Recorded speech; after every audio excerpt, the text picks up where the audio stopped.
दोस्तों नमस्कार। आज मैं आलोक शुक्ला आपके सामने फिर से उपस्थित हूं कक्षा 12वीं की हिंदी काव्य पुस्तक आरोह की एक और कविता पर चर्चा के साथ। अभी तक हमने पाठ 7 तक की कविताओं पर चर्चा की है। आज हम पाठ 8 में फिराक गोरखपुरी की रुबाइयों पर चर्चा करेंगे। पर आगे बढ़ने के पहले मेरी चैनल को सब्सक्राइब कर लीजिए और बेल आइकॉन भी दबा दीजिए, जिससे आपको हर नए वीडियो का नोटिफिकेशन मिलता रहे। अगर वीडियो अच्छा लगे तो इसे लाइक और शेयर भी जरूर करिएगा। रघुपति सहाय फिराक गोरखपुरी का व्यक्तित्व बहुआयामी था। उनकी प्रारंभिक शिक्षा अरबी, फारसी और अंग्रेजी में हुई थी, लेकिन उन्हें संस्कृत का ज्ञान भी था। 1917 में उनका चयन डिप्टी कलेक्टर के पद पर हुआ, लेकिन स्वतंत्रता आंदोलन के लिए उन्होंने पद त्याग दिया। इस आंदोलन में उन्हें 1.5 साल की जेल भी हुई थी। वे लिखते उर्दू में थे, लेकिन पढ़ाते अंग्रेजी थे। वे इलाहाबाद विश्वविद्यालय में अंग्रेजी के प्राध्यापक थे। उन्हें गुले नगमा के लिए साहित्य अकादमी पुरस्कार मिला। इसके अलावा उन्हें ज्ञानपीठ पुरस्कार और सोवियत लैंड नेहरू अवार्ड भी मिला था।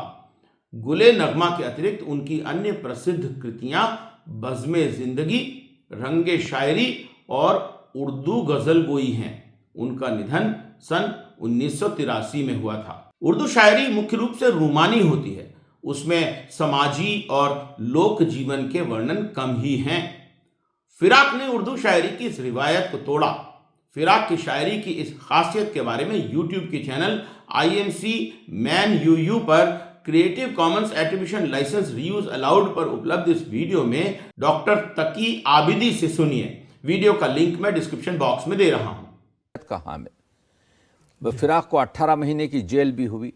जब वो गए, आपके क्या कहते हैं, अंग्रेज़ों के खिलाफ लड़े, जद्दोजहद आज़ादी में 17 साल की उम्र में जिगनू जैसी नज़म कही।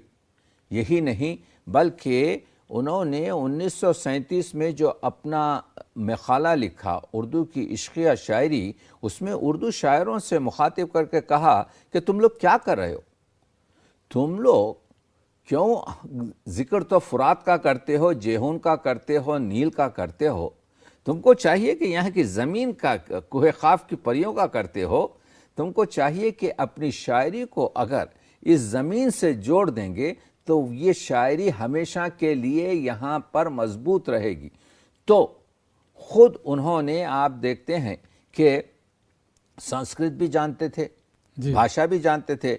इनके बाप खुद शायर थे। रुबाई उर्दू और फारसी शायरी में एक 4 पंक्तियों का छंद होता है, जिसमें पहली, दूसरी और चौथी पंक्ति में तुक या काफिया मिलाया जाता है। तीसरी पंक्ति स्वच्छंद होती है। फिराक गोरखपुरी की रुबाइयों में हिंदी का एक घरेलू रूप दिखता है। इस रचना में कवि ने वात्सल्य का वर्णन किया है। एक माँ अपने घर के आंगन में अपने बच्चे को झूला झुलाते हुए कैसा महसूस करती है, इसका चित्रण कवि ने बड़ी मार्मिकता से किया है। प्रस्तुत कविता में फिराक ने सूरदास के वात्सल्य रस की परंपरा को कायम रखा है। साथ ही फिराक लोक भाषा के शब्दों का बहुतायत से प्रयोग करते हैं, जैसे लोका देना, घुटनियों में लेकर, जिदयाया है, बालक तो है आदि। आइए कविता पढ़ते हैं। आंगन में लिए चांद के टुकड़े को खड़ी, हाथों पे झुलाती है उसे गोद भरी। रह रह के हवा में जो लोका देती है, गूंज उठती है खिलखिलाते बच्चे की हंसी। आइए पहले कठिन शब्दों को समझते हैं। चांद का टुकड़ा, चांद जैसा सुंदर या प्यारा। यहाँ पर कवि ने इन शब्दों का प्रयोग बच्चे के लिए किया है, क्योंकि माँ अपने बच्चे को चांद के टुकड़े जैसा ही मानती है। गोद भरी, गोद में भरकर या आंचल में लेकर। लोका देती है, जैसे हम बच्चे को हवा में उछालते हैं और फिर पकड़ लेते हैं, उसको उत्तर प्रदेश की लोक भाषा में लोका देना कहते हैं। तो माँ कभी तो बच्चे को प्यार से गोद में भर लेती है और कभी कभी उसे हवा में भी उछाल देती है। माँ के इस प्यार दुलार भरे खेल से बच्चा भी बहुत खुश होता है और इसलिए खिलखिलाकर हंस देता है। आगे बढ़ते हैं। नहला के छलके छलके निर्मल जल से उलझे हुए गेसुओं में कंघी करके किस प्यार से देखता है बच्चा मुंह को, जब घुटनियों में लेके पिन्हाती कपड़े। कठिन शब्द समझते हैं। छलके, जब बर्तन में पानी पूरा भरा होता है तो जरा सा हिलने पर पानी बर्तन से बाहर गिरने लगता है, इसे छलकना कहते हैं। निर्मल का मतलब है स्वच्छ या साफ। उलझे, नहलाने से बच्चे के बाल उलझ गए हैं, उनमें गांठें पड़ गई हैं। गेसू का मतलब होता है बाल। घुटनियों मतलब घुटनों, और पिन्हाती का मतलब है पहनाती। माँ अपने छोटे बच्चे को छलकते हुए साफ सुथरे पानी से नहलाती है। नहलाने से अस्त व्यस्त हुए बच्चे के बालों को कंघी करके धीरे धीरे प्यार से सुलझाती संवारती है।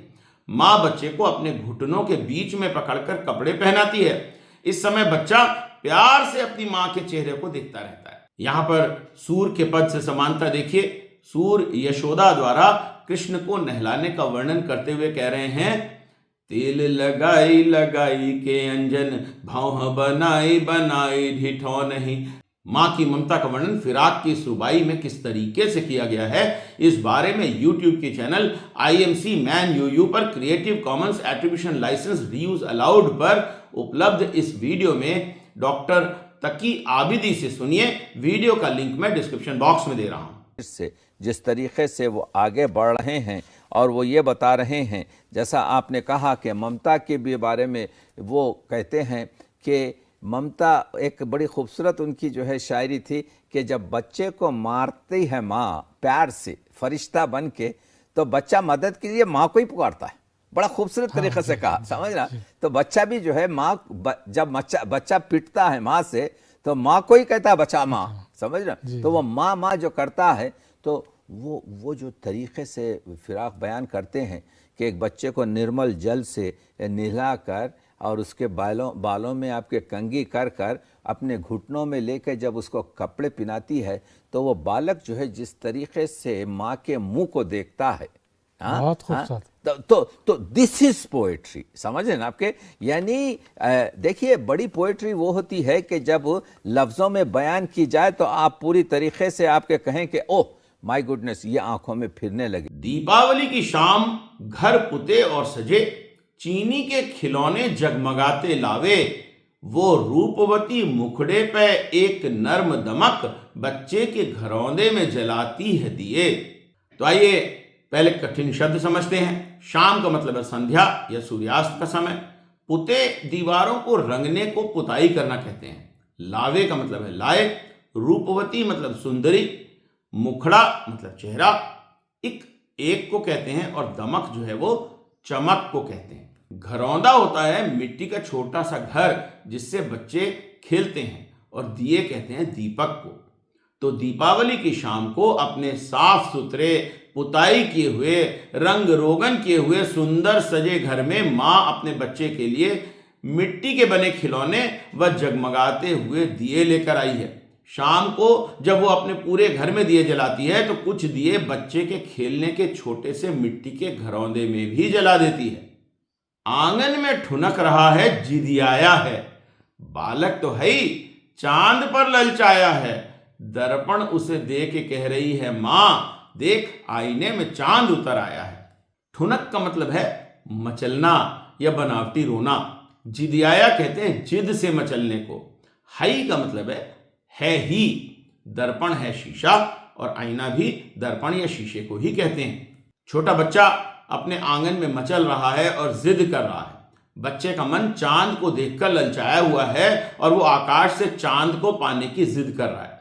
बच्चे की इस जिद पर माँ बच्चे को एक आईना पकड़ा देती है और दर्पण में चांद का प्रतिबिंब दिखाकर बच्चे को कहती है कि देखो आकाश का चांद शीशे में उतर आया है।